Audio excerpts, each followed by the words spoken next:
नमस्कार aspirants, Kaivalya civil services mentors हबच्या official YouTube चॅनलमध्ये तुमचे स्वागत आहे. आज आपण भेटलो आहोत कारण आपण स्ट्रॅटेजी सिरीज बघत आहोत.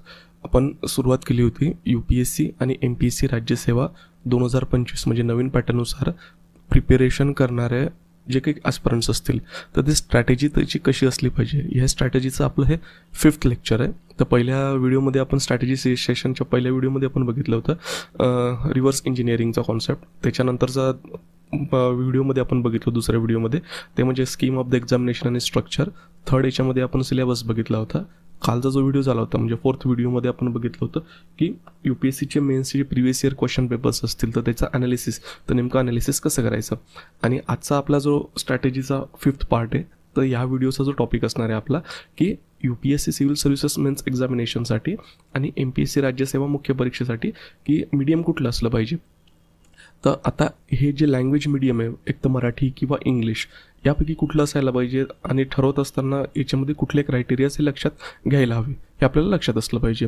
आता लँग्वेज चूज करणे हे क्रुशियल का आहे किंवा फार इम्पॉर्टंट का आहे, तर आपल्याला हे लक्षात असलं पाहिजे की ज्यावेळेस आपण प्रिपरेशन करत आहोत एक्झामिनेशनचं तर त्यामध्ये 1750 मार्क हे मेन्सला वेटेज आहेत आणि 1750 मार्क मेन्समध्ये वेटेज असल्यानंतर तेच सगळं जे काही पेपर्स आहेत तुम्हाला लिहायचे आहेत आणि लिहिल्यानंतर ते इव्हॅल्युएट होतील आणि इव्हॅल्युएट झाल्यानंतर मग त्याच्यात तुमचा जो स्कोअर होईल तो तुमचा पर्सनॅलिटी टेस्टमधला स्कोअर कंबाईन होऊन तुमचं अल्टिमेट जे काही रँकिंग असणार आहे ते रँकिंग त्या ठिकाणी डिसाईड होणार आहे. तर त्यामुळे काय आहे की ज्यावेळेस तुम्ही तुमचं उत्तर लिहितायत ते उत्तर किती प्रभावी लिहितात, तर उत्तर प्रभावीपणे लिहित असताना आपल्याला जी भाषा निवडलेली असणार आहे लिखाणाची तिचा विचार करणे फार महत्त्वाचं आहे. कारण बऱ्याचशा स्टुडंटमध्ये कन्फ्युजन असते की प्रिपरेशनसाठी कुठला लँग्वेज यूज करू, मराठी करायचं का इंग्लिश करायचं. काहींचं असं म्हणणं असतं की UPSCमध्ये मोस्ट ऑफ द कॅन्डिडेट हे इंग्लिश बॅकग्राऊंडचे असतात त्यामुळे ते जास्त सिलेक्ट होतात. मराठी संदर्भात किंवा रिजनल लँग्वेज संदर्भात बरेचशा संभ्रम असतात किंवा मराठी माध्यमातले जे मुलं असतात त्यांना असं अडचण येऊन बसतं की फक्त मराठीमधून प्रिपरेशन होऊ शकतं का, तेवढं क्वालिटी प्रिपरेशन होऊ शकतं का, किंवा उत्तर लिहिताना त्याच्यामध्ये काही अडचणी येतील. तर या सगळ्यांबाबतचा जो काही उहापोह आहे तो आपण ह्या व्हिडिओमध्ये करणार आहोत, जेणेकरून हा व्हिडिओ एंड झाल्यानंतर तुमच्या डोक्यात क्लिअर झालेलं राहील की तुम्ही कुठली लँग्वेज ही चूज केली पाहिजे. आता लक्षात घ्या की जे भाषा पर्याय उपलब्ध आहेत म्हणजे ज्याच्यामध्ये आपण आन्सर लिहू शकतो UPSC मेन्स एक्झामिनेशनसाठी आणि जे काही MPSC राज्यसेवा मुख्य परीक्षेचा जो नवीन पॅटर्न आहे त्यानुसार. आता लक्षात घ्या UPSCची प्रिलिम्स घेतली तर प्रिलिम्सचा जो क्वेश्चन पेपर असतो तो 2 लँग्वेजमध्ये सेट होतो, म्हणजे इंग्लिश आणि त्याचं ट्रान्सलेशन असतं हिंदी.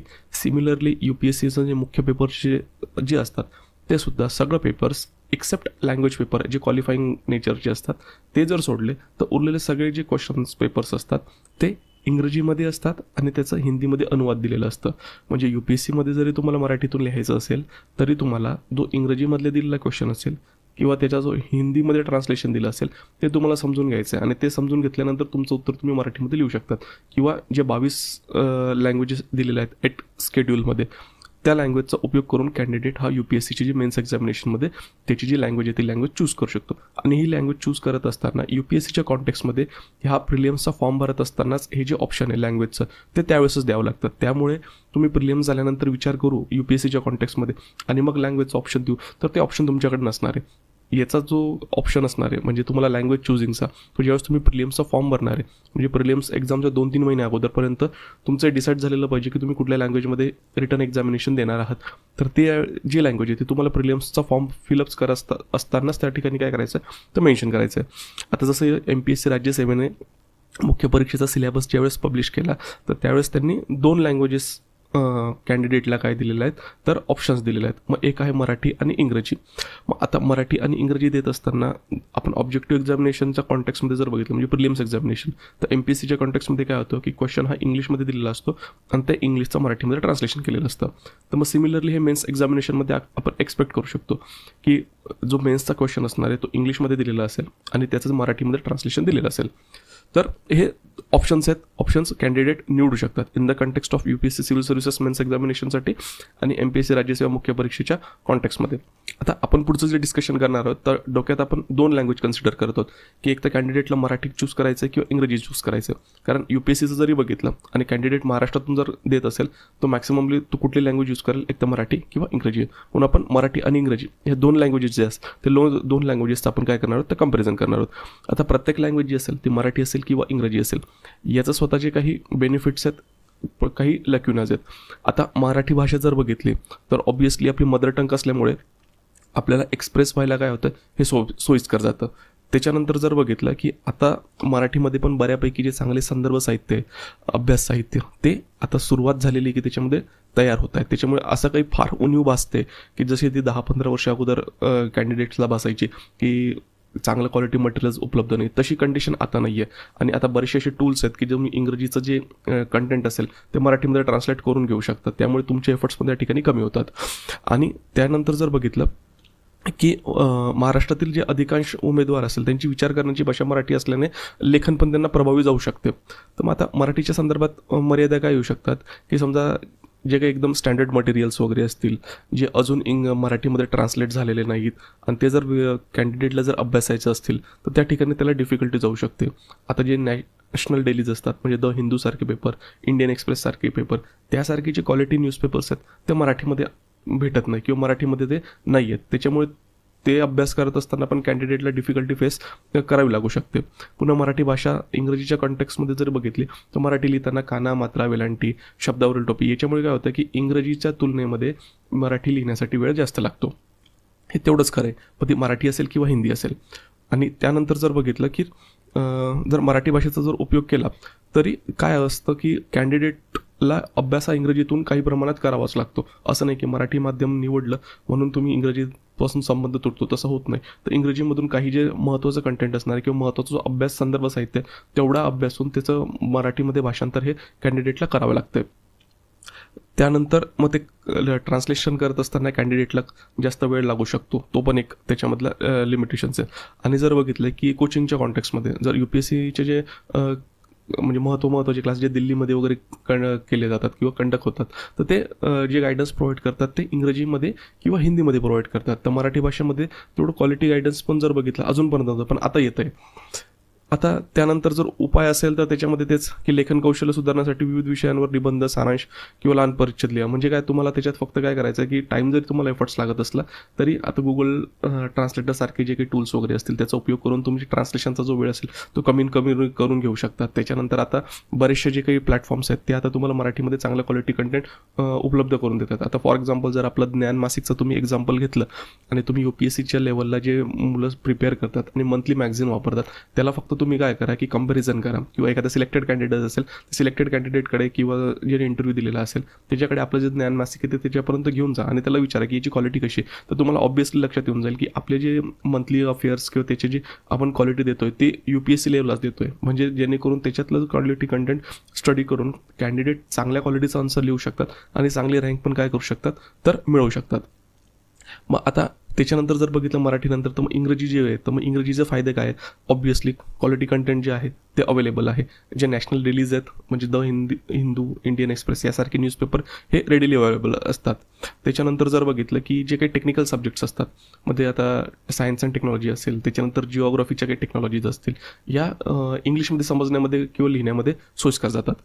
त्याच्यानंतर जर बघितलं की इंग्रजी असेल तर आता ग्लोबल लँग्वेज झालेली आहे. त्याच्यामुळे तुम्ही पुढे ॲडमिनिस्ट्रेशनमध्ये गेल्यानंतर पण इंग्रजी ही तुमच्यासाठी महत्त्वाची असणार. म्हणजे इंग्रजी ही शिकावीच लागणार आहे तुम्ही मराठीतून जरी प्रिपेअर करत असले तरी.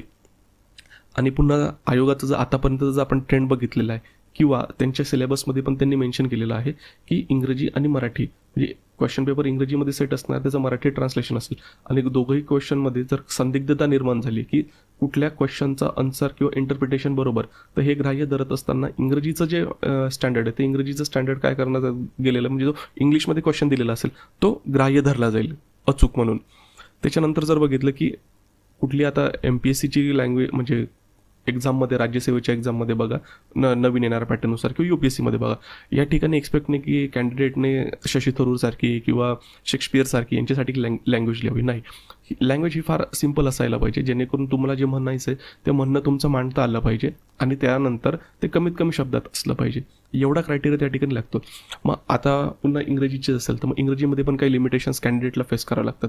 मग त्याच्यामधले जर बघितलं की कॅन्डिडेटने जरी स्टडी हा इंग्लिशमधून केलेला असेल तरी त्यांची जी थॉट प्रोसेस असते किंवा विचार करण्याची जी भाषा असते ती इंग्रजी नसते, सहसा ते मराठीमधून वगैरे काय करतात तर रीड करत असतात.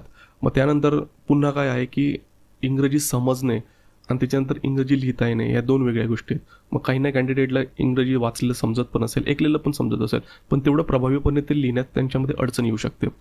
काही कॉन्टेक्स्टमध्ये प्रॉब्लेम येऊ शकतात की स्पेलिंग मिस्टेक असेल, त्याच्यानंतर इफेक्टिव्हची जी स्टेटमेंट फॉर्मेशन असतील ते नसतील, किंवा त्यांचा जो वोकॅबलरी असेल तो वोकॅबलरी लेस असेल, किंवा इंग्रजी समजण्यामध्ये जास्त वेळ लागत असेल. म्हणजे एखाद्या वेळेस जर कॉम्प्लेक्स इंग्लिश आली तर कॉम्प्लेक्स इंग्लिश अंडरस्टँड करण्यामध्ये डिफिकल्टी येऊ शकते. काही बाबतीत असं असू शकतं की कॅन्डिडेटचा शब्दसंग्रह खूप चांगला आहे, इंग्रजी सगळे काही समजते, इंग्रजी व्यवस्थित बोलता पण येते, पण ज्यावेळेस लिहिण्याची प्रक्रिया येते तर लिहिण्याची प्रक्रिया करत असताना वाक्यरचना तेवढी इफेक्टिव्ह बनत नाही, त्यानंतर त्याच्यामध्ये मिस्टेक्स होतात, ग्रॅमॅटिकल मिस्टेक्स होतात. तर ह्या गोष्टी कॅन्डिडेट फेस करत असतात काही कॉन्टेक्स्टमध्ये.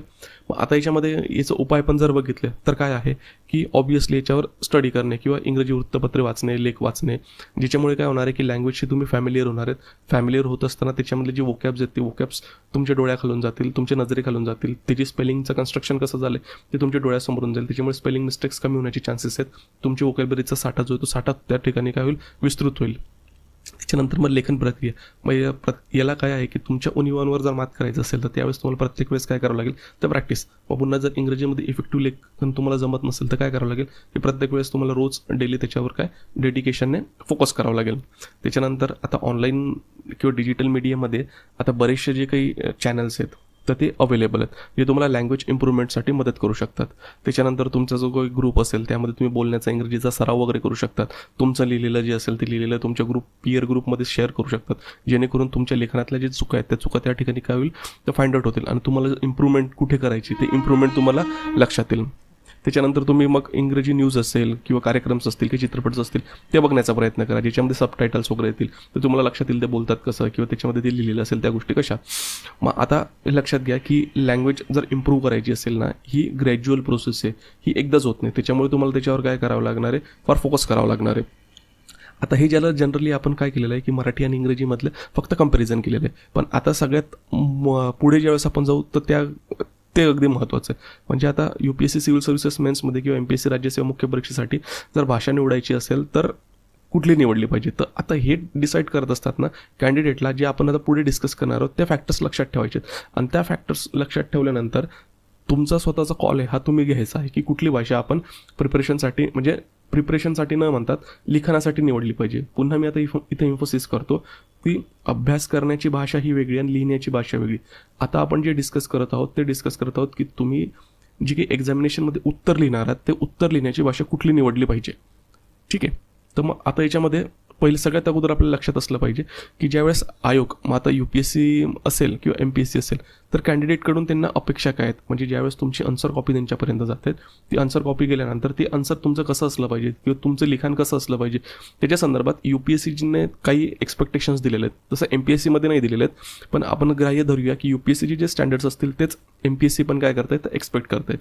मग आता ज्यावेळेस उत्तर तुम्हाला लिहायचे आहेत तर उत्तर कशी असली पाहिजे, योग्य अर्थासह सुव्यवस्थित, प्रभावी आणि अचूक एक्सप्रेशनने लिहिलेली असावी. म्हणजे तुमच्याकडे कंटेंट चांगले आहे पण तुम्हाला ते मांडता येत नाही किंवा व्यवस्थित लिहिता येत नाही तर ते काही कामाचं नाही. मग त्यामुळेच तुम्ही जेही उत्तर लिहिणार आहेत ते प्रश्नाला अनुसरून असलं पाहिजे, व्यवस्थित त्याचा पूर्ण कंप्लीट अर्थ असला पाहिजे, ते सुव्यवस्थित लिहिलं पाहिजे, प्रभावी लिहिलं पाहिजे आणि अचूक एक्सप्रेशन म्हणजे तुम्हाला जे म्हणायचं आहे ते लिहिलं पाहिजे. नाही तर वाचणाऱ्याला वाचल्यानंतर त्या गोष्टी जर समजत नसतील तर त्याला वेग म्हटलं जातं, म्हणजे त्याला अचूक एक्सप्रेशन नाही. ठीक आहे, आणि लिहित असताना उत्तर तुम्हाला मिनिमम पॉसिबल जे काही वर्ड्स असतील ते यूज करायचे आहेत. म्हणजे कमीत कमी शब्दात तुम्ही जास्तीत जास्त कसं एक्सप्रेस होऊ शकतात हे फार इम्पॉर्टंट आहे. त्याच्यानंतर कमिशन म्हणजे UPSC असेल किंवा MPSC असेल ते उमेदवाराच्या लेखन कौशल्यातून काय चेक करतायत तर त्याची विश्लेषणात्मक आणि दृष्टिकोन ठेवण्याची क्षमता. मग आता ज्यावेळेस तुम्हाला ॲनालिसिस करायचं आहे, कॉम्प्लेक्स थिंग्स ब्रेकडाऊन करायचे आहेत, त्याच्यानंतर तुमचा व्ह्यूज तुम्हाला एक्सप्रेस करायचं, त्यावेळेस तुमचं लँग्वेज जे असेल ते लँग्वेज फार इफेक्टिव्ह ठरते. तर तुमच्या लँग्वेजवर व्यवस्थित कमांड असेल तर तुम्ही त्याचं विश्लेषण पण व्यवस्थित करू शकता आणि तुमचा दृष्टिकोन जो असेल तो दृष्टिकोन पण इफेक्टिव्हली मिनिमम शब्दामध्ये मांडू शकतात. त्यानंतर जर बघितलं की म्हणजे कॅन्डिडेट लिहिणार आहेत उत्तर, तर त्याच्यासाठी काय आहे की कॅन्डिडेटचं जे सखोल ज्ञान असेल त्याच्यावर त्याला मार्क मिळतील, वरवरच्या गुणांसाठी दिले जाणार नाहीत. म्हणजे फॉर एक्झाम्पल जर तुम्ही काही आन्सर लिहित आहेत आणि आन्सर लिहित असताना आन्सरच्या कॉन्टेक्स्टमध्ये तुम्ही फक्त कीवर्ड्स तुमच्या आन्सर बुकमध्ये लिहिले, त्याला सेल्फ एक्सप्लेनेटरी वेमध्ये जर एक्सप्लेन केलं नाही तर ऑब्व्हियसली त्याला मार्क मिळणार नाही. म्हणजे तुमचं सुपरफिशियल नॉलेज आहे हे त्या ठिकाणी एक्सप्रेस होते. तुम्हाला कदाचित फार नॉलेज असेल पण ते नॉलेज जर तुम्ही तुमच्या आन्सर कॉपी थ्रू जर रिव्ह्यूअर समोर किंवा व्ह्युअर्स एक्झामिनर समोर जर मांडू शकले नाही तर त्याला काही अर्थ नाही. त्याच्यानंतर लँग्वेजमध्ये पुन्हा काय की हस्तलेखन म्हणजे हँडरायटिंग असेल हे सहजपणे वाचण्यायोग्य असावे. म्हणजे त्या ठिकाणी वन गोमध्ये रीड केल्यानंतर तुमचं स्टेटमेंटमध्ये इंग्रजी असेल किंवा मराठी असेल ते वाचणाऱ्याला लगेच समजलं पाहिजे. म्हणजे तुमचं हँडरायटिंग वाचण्यासाठी त्याला स्पेशल एफर्ट्स करता कामा नाही, म्हणजे त्याला स्पेशल एफर्ट्स पडले नाही पाहिजे. जर आता निबंधाच्या कॉन्टेक्स्टमध्ये बघितलं तर निबंध लिहित असताना काय इथे पण भाषेचा फार कस लागतो. म्हणजे जी तुम्ही मांडणी करणार आहेत विषयाची ती सुसंगत असली पाहिजे, क्रमवार संकल्पनाची मांडणी असली पाहिजे आणि संक्षिप्त लेखन करणे उमेदवारांकडून अपेक्षित. म्हणजे तुमची जी उत्तराची मांडणी म्हणजे असणार आहे ते इंट्रोडक्शन, बॉडी, कन्क्लुजन, त्याच्यामध्ये बॉडीमध्ये तुम्ही कुठले जे काही डायमेन्शन्स घेणार आहात तर पहिल्या अगोदर जो असेल डायमेन्शन तो फार महत्त्वाचा असले, नंतर थोडा कमी महत्त्वाचा, नंतर कमी महत्त्वाचा, क्रमवारी त्याच्यामध्ये असली पाहिजे. त्यानंतर प्रत्येक पॅसेजेसमध्ये इंटरलिंकेजेस असले पाहिजे आणि तुम्ही जेही लिहित आहात ते अगळपगळ न लिहिता तुम्हाला जे म्हणायचं आहे ते सोप्या शब्दामध्ये पण टू द पॉईंट आणि ते इफेक्टिव्ह वेमध्ये तुम्हाला काय करायचं आहे तर एक्झामिनेरला कन्वे करायचं आहे. आता लक्षात घ्या ह्या ज्या एक्सपेक्टेशन्स आहेत या एक्सपेक्टेशन आपल्या लँग्वेजच्या पर्स्पेक्टिव्हने पण बघायचे आहेत. म्हणून आयोगाकडून ज्या एक्सपेक्टेशन्स आहेत कॅन्डिडेटकडे त्या एकदा याच्यामध्ये मेन्शन केलेल्या आहेत. आता हे करत असताना आपल्याला महत्त्वाचं काय आहे की प्रश्नपत्रिकांचे जे स्वरूप आहे ते समजून घेणं गरजेचं आहे. मग प्रश्नपत्रिकांचे स्वरूप का समजून घेणे महत्त्वाचं आहे, कारण की त्या ठिकाणी तुम्हाला लिहायचं आहे, कारण language is a important thing. आता ही जी लँग्वेज आहे ते लक्षात घ्या याच्यामध्ये ज्या आता आपण इथं जे कन्सिडर करत आहोत असे पेपर कन्सिडर करत आहोत की ज्याचे मार्क ग्राह्य धरले जातात. म्हणजे 2 जे लँग्वेजचे क्वालिफाईंग पेपर असतील ते आपण बाजूला ठेवूया, पण उरलेले जे 7 पेपर आहे मग त्याच्यामध्ये 1 एसेचा पेपर, 4 GSचे पेपर आणि 1 ऑप्शनलचे 2 पेपर असे जर आपण बघितले तर ते 7 पेपर. मग आता 7 पेपरमध्ये जर बघितलं तर त्याच्यातला जो पहिला पेपर असतो तो असतो निबंधाचा पेपर. आता निबंधाचा पेपर UPSCच्या कॉन्टेक्स्टमध्ये जर आपण बघितलं तर 3 तासाचा असतो.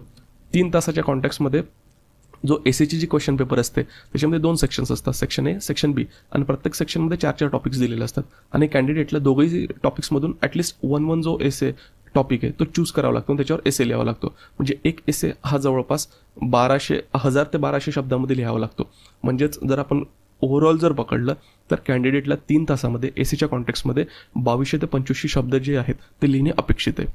त्यानंतर जर बघितलं की उर्वरित जे 4 GS पेपर आहेत म्हणजे GS 1, 2, 3, 4 यामध्ये जर 1, 2, 3 जर GS जर बघितला GS 1, 2, 3 तर याच्यामध्ये जे काही आपण बघतो शब्दांची मर्यादा हे नियर अबाउट कॅन्डिडेटला काय करावं लागतं तर 4000 शब्द लिहावे लागतात. पुन्हा एथिक्सच्या कॉन्टेक्स्टमध्ये जर बघितलं तर एथिक्समध्ये पण जे शब्द मर्यादा जाते 3 तासामध्ये लिहिण्याची ती 3600 ते 4000 जे शब्द ते 4000 शब्द लिहावे लागतात. पुन्हा ऑप्शनलचे जे काही पेपर्स आहेत तर ऑप्शनलच्या प्रत्येक पेपरमध्ये तुम्हाला नियर अबाउट 3600 ते 4000 शब्द काय आहेत ते त्या ठिकाणी लिहायचे आहेत.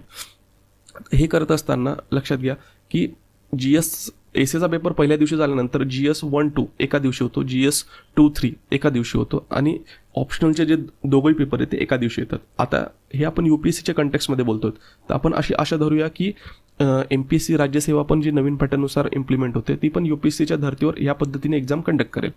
मग आता यावेळेस काय आहे की ज्यावेळेस तुम्हाला पेपर वगैरे लिहिला जातो तर त्यावेळेस प्रचंड मानसिक ताण असतो आणि प्रचंड मानसिक ताण असल्यानंतर काय आहे की त्यावेळेस तुम्हाला विचार करण्याला फार कमी वाव असतो. म्हणून तुम्हाला जे नॅचरली तुमची उपजत लँग्वेज असेल त्याच्यामध्ये जर तुम्ही भाषा निवडली तर तुम्ही आरामदायी पद्धतीने काय करू शकतात तर उत्तर लिहू शकतात. हा दुसरा क्रायटेरिया. म्हणजे पहिला आपण बघितला क्रायटेरिया कुठली लँग्वेज चूज करायची असेल तर त्याच्यामध्ये आयोगाची उमेदवारांकडून असलेली अपेक्षा. दुसरं म्हणजे प्रश्नपत्रिकांचे स्वरूप. म्हणजे तुम्हाला लिखाण किती करायचं आहे हे तुम्हाला लक्षात असलं पाहिजे.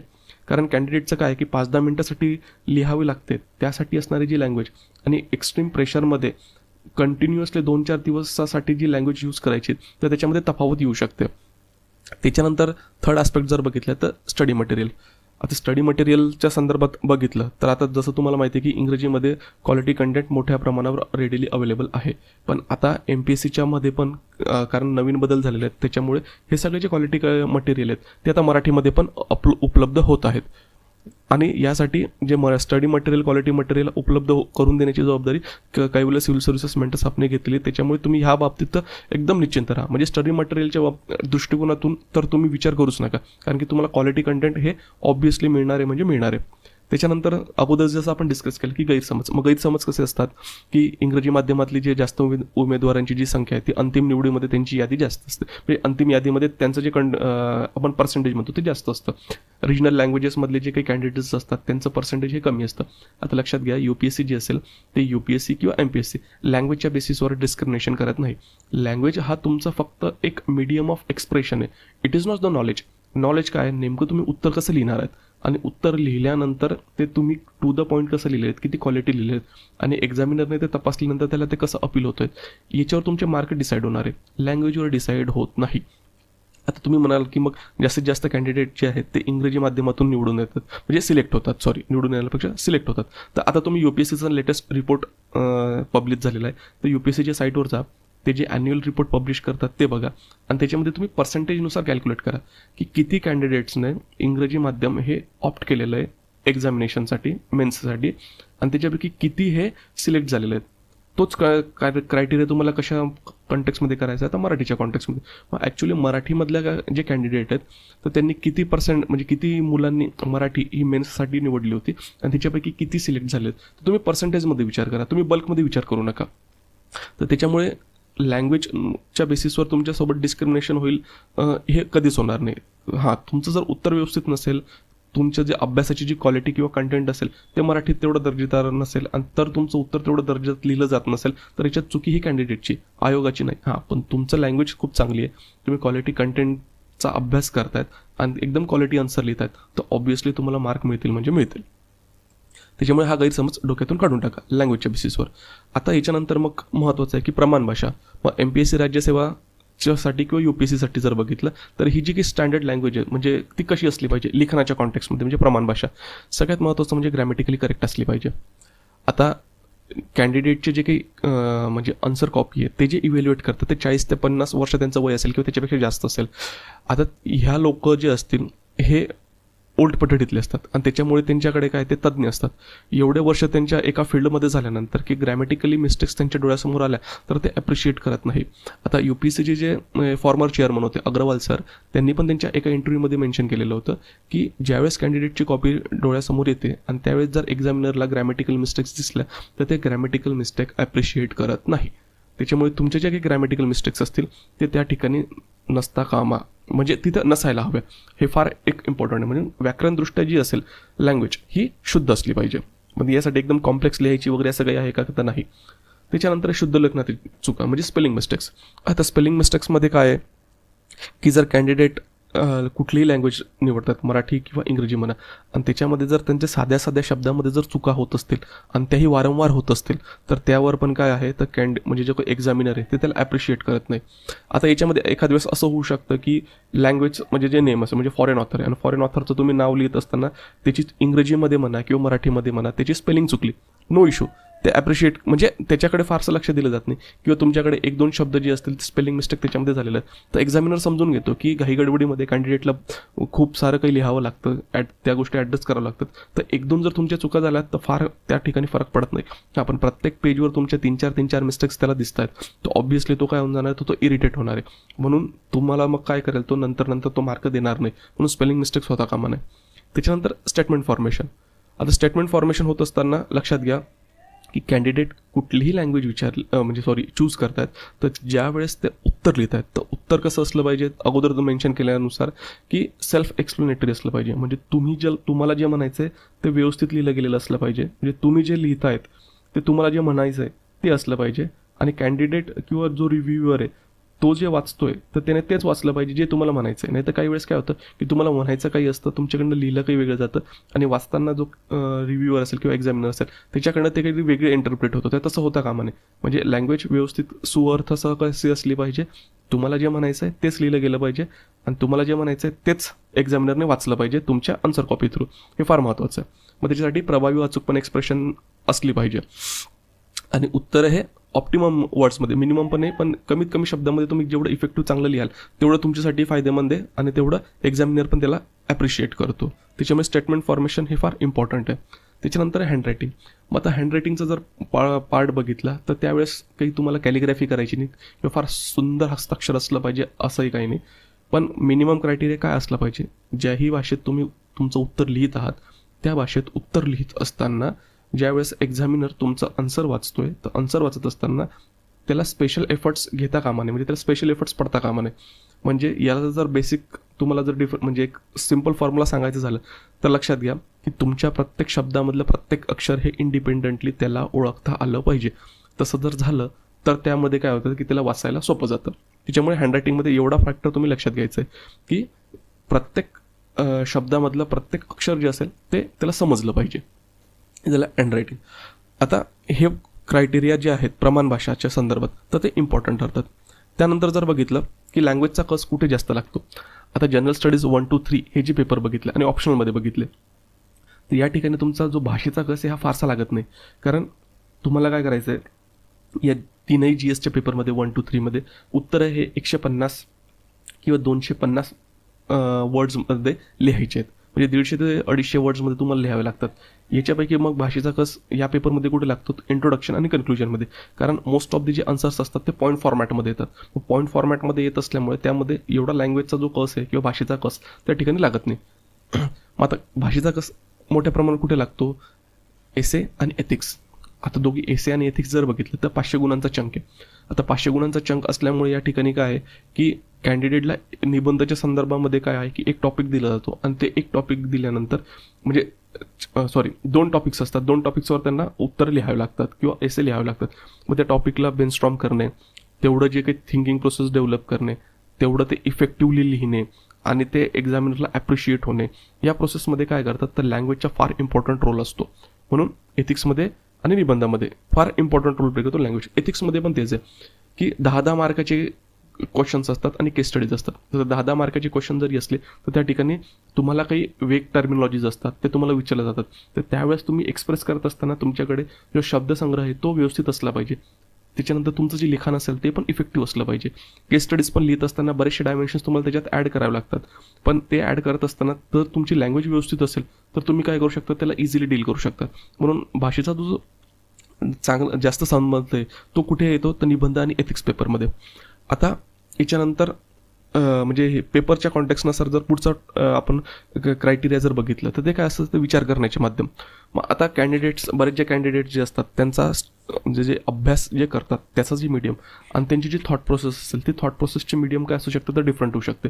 मग आता हे डिफरंट असल्यामुळे याच्यामध्ये प्रॉब्लेम काय होऊ शकतो, ज्यावेळेस तुम्ही एक्झामिनेशन हॉलमध्ये जातात तर एक्झामिनेशन हॉलमध्ये ऑलरेडी तुम्हाला माहिती आहे की एक्सेसिव्ह प्रेशर आहे. Excessive pressure in the sense कारण की तुम्हाला एक तर पहिले पेपर कंप्लीट करायचं आहे. पेपर कंप्लीट केल्यानंतर तुम्हाला लक्षात असतं की आपल्याला सिलेक्शन झालं पाहिजे, त्याच्यामुळे क्वालिटी उत्तर त्या ठिकाणी दिलं गेलं पाहिजे आणि त्याच्यानंतर जे आन्सर आहे ते आन्सर इफेक्टिव्हली लिहिलं पाहिजे. असं करत असताना जर तुमच्याकडे लँग्वेज तुमची व्यवस्थित असेल तर तुमच्याकडे जे बर्डन आहे तुमचं बर्डन कमी होऊ शकतो. पुन्हा ज्यावेळेस आपण नोट्स प्रिपेअर करतो सगळेजण सांगतात की तुम्ही बरेचसे जे काही टॉपर्स असतील वगैरे किंवा जे मेंटर्स असतील त्यांना ऐकलं असेल तर त्यांनी प्रत्येक वेळेस म्हटलं आहे की तुमच्या नोट्स या मायक्रो नोट्स असल्या पाहिजे. आता नोट्स कशा प्रिपेअर करायचं काय बघायचं हे आपण वेगळ्या व्हिडिओमध्ये बघूया. पण ज्यावेळेस तुम्ही एक्झामिनेशनमध्ये जाल तर एक्झामिनेशनमध्ये जाण्याच्या अगोदरची जी स्टेजेस आहे तोपर्यंत तुमच्या काहीतरी मायक्रो नोट्स क्रिएट होतात. या मायक्रो नोट्समध्ये काय असतात की त्या टॉपिक संदर्भातले फक्त कीवर्ड्स तिथं मेन्शन केलेले असतात आणि तुम्ही काय करतात त्याला फक्त रिवाईज करतात. आता एक्झामिनेशन हॉलमध्ये गेल्यानंतर लक्षात घ्या की जो कीवर्ड तुम्ही वाचलेला आहे आणि जो तुम्हाला लक्षात आहे तो कीवर्ड लक्षात घेऊन तुम्हाला तिथं तो एक पॉईंट फॉर्म करता येतोय का नाही ते लक्षात असलं पाहिजे. म्हणजे ते जर काही याला पण मी माझ्या भाषेमध्ये टेलिस्कोपिक मेथड, म्हणजे तुम्ही पूर्वीचा जो टी व्ही वगैरे किंवा अँटेना बघितला असेल तर अँटेनाला काय करावं लागायचं, स्मॉल याच्यामध्ये सेक्शनमध्ये त्याला ओढावं लागायचं आणि कमी करावं लागत असेल तर त्याला प्रेस केलं का तो छोट्या दांडीमध्ये येऊन जातो. हे जे टेलिस्कोपिक टाईप्समध्ये जे काही कंटेक्स्ट असतात तर त्याच्यामध्ये काय आहे की दिलेलं जे कंटेंट असेल, जर गरज पडली तर तुमच्याकडे एक शब्द आहे तर त्या एक शब्दाला तुम्हाला 150 शब्दामध्ये लिहिता आलं पाहिजे, किंवा जर गरज पडली तर तुमच्याकडे जर 150 शब्दाचं मटेरियल असेल तर त्याला तुम्हाला एक 20 ते 30 शब्दामध्ये जे काय तर कंडेन्स करता आलं पाहिजे. हे फार इम्पॉर्टंट आहे. हे कशावर डिपेंड करतो की तुमच्या लँग्वेजवर. मग आता जी एक्झामिनेशन प्रोसेस आहे UPSCच्या कॉन्टेक्स्टमध्ये, जी MPSC आता फॉलो करतोय, जी मेन्स एक्झामिनेशन आहे याच्यामध्ये मेंदू फार थकतो. आता पहिला GS पेपर लिहिल्यानंतर तुमच्याकडे GSमध्ये बराचसा टाईम असतो, त्याच्यामुळे GSमध्ये टाईम क्रंचचा एवढा फार इश्यू कॅन्डिडेटकडे येत नाही. पण टाईम क्रंचचा इश्यू कुठून स्टार्ट होतो तर GS1 पासून. मग GS1 पासून स्टार्ट झाल्यानंतर की तुम्ही जर 3 तास जर पेपर लिहिला ना तर 3 तास पेपर लिहिल्यानंतर तुमचा ब्रेन पूर्ण ड्रेन होतो, आणि ब्रेन पूर्ण ड्रेन झाल्यानंतर की विचार करण्याची जी क्षमता आहे ती क्षमता पूर्ण संपून जाते. म्हणून तुम्ही जे डोक्यात जे येतं नंतरच्या पेपरमध्ये तुम्ही ते लिहित जातात. मग अशा वेळेस जर तुमच्या लँग्वेजवर व्यवस्थित कमांड नसेल तर काय होणार आहे की तुम्ही तेवढं इफेक्टिव्हली आन्सर लिहू शकणार नाही. म्हणून ह्या स्ट्रेसफुल सिच्युएशनमध्ये आन्सर लिहित असताना तुमच्याकडे जे तुमचं माध्यम असणार आहे ते कसं असलं पाहिजे तर तुमच्या फेवरमधलं असलं पाहिजे. तर ते तुमच्या फेवरमध्ये असेल ना तर तुम्ही ऑब्व्हियसली त्या ठिकाणी चांगलं जे उत्तर आहे ते उत्तर लिहू शकतात. मग आता शैक्षणिक पार्श्वभूमी, मग पुढचा क्रायटेरिया असू शकतो की शैक्षणिक पार्श्वभूमी. आता काहींचं कॅन्डिडेटच्या कॉन्टॅक्टमध्ये काय होऊ शकतं की थ्रूआउट त्यांचं जे एज्युकेशन आहे ते इंग्लिशमध्ये झालेलं आहे, तर ऑब्व्हियसली अशा कॅन्डिडेटने इंग्लिशमध्ये जर पेपर दिला तर त्यांना फारशी काही डिफिकल्टी येत नाही. काही कॅन्डिडेट्सचं असं असू शकतं की 10वीपर्यंत जे मीडियम आहे ते मराठी मीडियम होतं, 11वीपासून जे आहे तर ते इंग्लिश मीडियममध्ये गेलेले आहेत. तर अशाही कॅन्डिडेटचं जर मागच्या 3-4 वर्षामध्ये, म्हणजे त्यांचे 11वी-12वीचे 2 वर्ष आणि मिनिमम ग्रॅज्युएशन 3 वर्ष किंवा इंजिनिअरिंग वगैरे असतील 4 वर्ष, असे 5 ते 6 वर्षामध्ये जर तुमचं इंग्रजी व्यवस्थित डेव्हलप झालेलं असेल, तुम्हाला समजत असेल तर तुम्ही त्या पद्धतीमध्ये आन्सर लिहू शकतात किंवा तो मीडियम जे असेल ते मीडियम चूज करू शकतात. आता या दोघंही गटांमध्ये न बसणाऱ्या कॅन्डिडेटच्या कॉन्टॅक्टमध्ये काय की स्वतःचं मूल्यांकन करायचं, इंग्रजी घ्या किंवा मराठी घ्या, इट डझंट मॅटर, पण what matters how effective you can write your answer, म्हणजे आन्सर तुम्ही व्यवस्थित कसं लिहू शकतात. पुन्हा आता महत्त्वाचं आहे जो क्रायटेरिया असेल तर लँग्वेज वर्सेस कंटेंट. आता लक्षात घ्या, जर दोघांमध्ये जर कंपॅरिझन करायचं असेल म्हणजे भाषा आणि अभ्यास सामग्री, तर दोघांमध्ये जर कम्पेअर केलं ना तर एक लक्षात येतं की अभ्यास सामग्री जी असेल ना ती अभ्यास सामग्री तुलनेने कमी वेळामध्ये तुम्ही ग्रॅप्स करू शकतात, लक्षात ठेवू शकतात. पण भाषेचं तसं नाही आहे. भाषा डेव्हलप होण्यासाठी हा ठराविक कालावधी लागतो, आणि भाषा जी डेव्हलप होते कुठल्याही कॅन्डिडेटची ती ग्रॅज्युअल होत असते, ती एकदम डेव्हलप होत नाही. म्हणजे फॉर एक्झाम्पल जर याच्यामध्ये तुम्हाला लक्षात घ्यायचं की तुम्हाला आता एखादा सब्जेक्ट प्रिपेअर करायचा आहे, समजा तुम्ही पॉलिटी घेतला किंवा जिओग्राफी घेतला किंवा हिस्ट्री घेतला, कुठलाही सब्जेक्ट घ्या. आता हा सब्जेक्ट जर तुम्हाला समजून घ्यायचा असेल किंवा ती गोष्टीचं रिलेटेड महत्त्वाचे कॉन्सेप्ट लक्षात ठेवायचं असेल तर तुम्ही तो वेगवेगळे टूल्स युटिलाइज करून काय करू शकतात, ते कंटेंट आत्मसात करू शकतात. मग याच्यामध्ये तुम्ही क्लास लावू शकतात, त्याच्यानंतर ग्रुप स्टडी करू शकतात, यूट्यूबवर व्हिडिओ बघू शकतात, आणि तुलनेने मग काय होईल, कमी वेळामध्ये तुमचं जे कंटेंट आहे ते कंटेंट प्रिपेअर होऊन जाईल किंवा तुम्हाला ते लक्षात राहील. पण हे जे काही सगळे टूल्स आहेत हे टूल्स तुम्हाला कंटेंट देत आहेत, पण लँग्वेजच्या कॉन्टेक्स्टमध्ये जर बघितलं तर लँग्वेजवर तुम्हाला स्वतःला वर्क करायचं आहे. कारण की ते कसं लिहायचं आहे, काय लिहायचं आहे, कुठल्या शब्दात मांडायचं आहे, आणि ते किती इफेक्टिव्हली लिहायचं आहे, हे कशावर डिपेंड असणार आहे, तुमची क्वालिटी ऑफ लँग्वेज. लँग्वेज ही व्यवस्थित तुमची असली तर तुम्ही कंटेंट जे असेल ते कंटेंट व्यवस्थित लिहू शकतात. जर दोघांमध्ये कंपॅरिझन करायचं असलं तर मी रिकमेंड करतो की भाषेवर तुम्ही फार व्यवस्थित काम करा, कारण नंतर तुमचं कंटेंट हे डेव्हलप होणारच आहे. पण एकदा तुमचं जर भाषेकडे दुर्लक्ष झालं ना तर नंतर त्याच्यावर म्हणजे यूज काय आपण काय म्हणू शकतो त्याला इम्प्रूव्ह करायला फार एफर्ट्स लागतात, आणि ती प्रोसेस जी ती फार वेळ खाऊ आहे. त्याच्यामुळे ते लक्षात घ्या.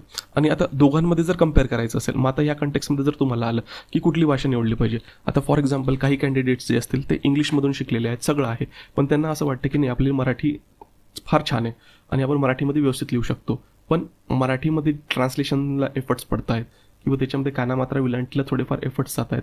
तर मी म्हणेल अशा कंटेक्समध्ये या गोष्टींकडे तुम्ही दुर्लक्ष करा. महत्त्वाचं काय आहे की 3 तासामध्ये म्हणजे एक्झामिनेशन पेपरमध्ये तुम्ही ज्यावेळेस लिहिणार आहात, UPSCमध्ये असेल किंवा MPSCमध्ये असेल, तर 3 तासामध्ये तुम्ही किती कम्फर्टेबल आहात, अगोदर तुम्हाला किती एफर्ट्स पडले इट डझंट मॅटर, कारण तुम्ही कुठली लँग्वेज घेऊन सिलेक्ट होत आहेत हे तुम्हाला नंतर कोणी विचारणार नाही. महत्त्वाचं काय आहे, सिलेक्शन मॅटर्स.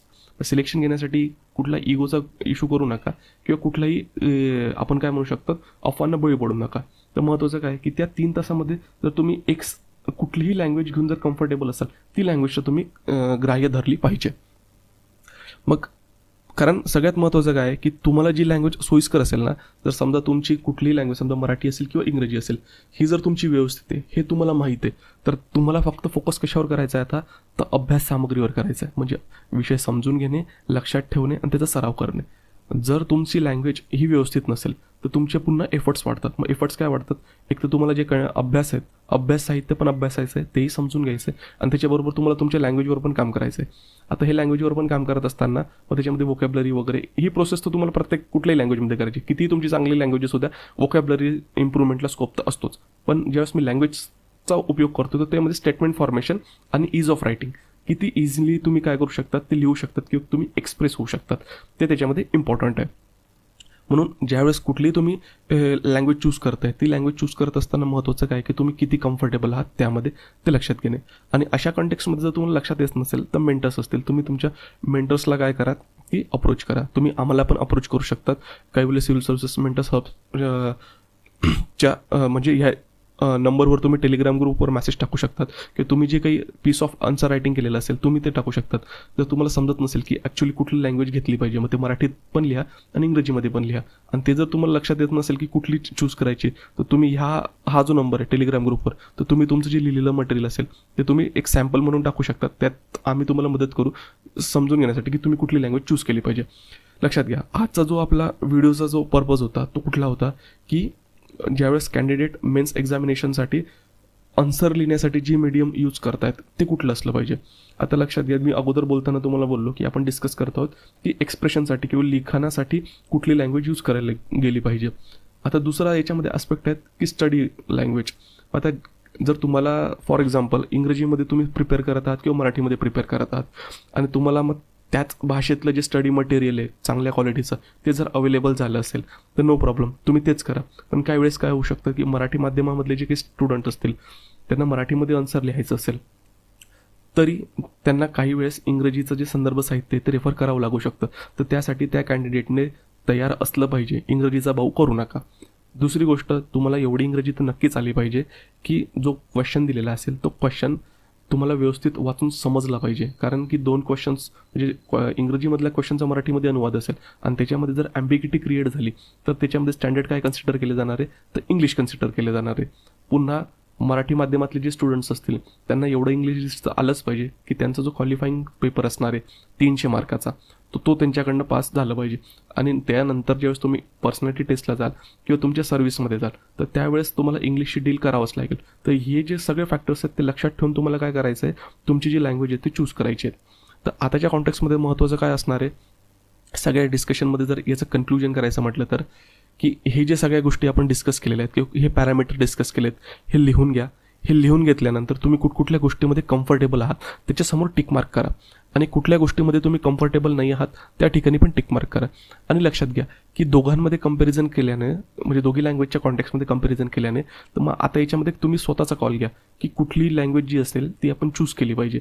आणि ती लँग्वेज चूज केल्यानंतर तुम्ही त्या लँग्वेजमधलं जे प्रभावी जे लेखन साहित्य असेल ते वाचा, जेणेकरून तुमची जी लँग्वेज असेल ती पण इम्प्रूव्ह होईल आणि इम्प्रूव्ह होत असताना तुम्ही जे आन्सर लिहाल त्या आन्सरमध्ये तुमची जी चांगली लँग्वेज आहे ती चांगली लँग्वेजसुद्धा रिफ्लेक्ट होईल. आय थिंक आजचा जो आपला व्हिडिओ होता हा तुम्हाला हेल्पफुल असेल. आजच्या व्हिडिओबद्दल तुमचे जे काही व्ह्यूज असतील ते तुमचे व्ह्यूज कृपया आमच्या कमेंट बॉक्स थ्रू आम्हाला कळवा. त्यानंतर तुम्हाला अजून काही गोष्टींची आवश्यकता असेल तेही आमच्यापर्यंत येऊ द्या. हा व्हिडिओ तुमच्या जास्तीत जास्त मित्रांपर्यंत पोहोचवा आणि आमच्या ऑफिशियल यूट्यूब चॅनलला जर तुम्ही सबस्क्राईब केलं नसेल तर कृपया सबस्क्राईब करा. व्हिडिओ बघितल्याबद्दल धन्यवाद.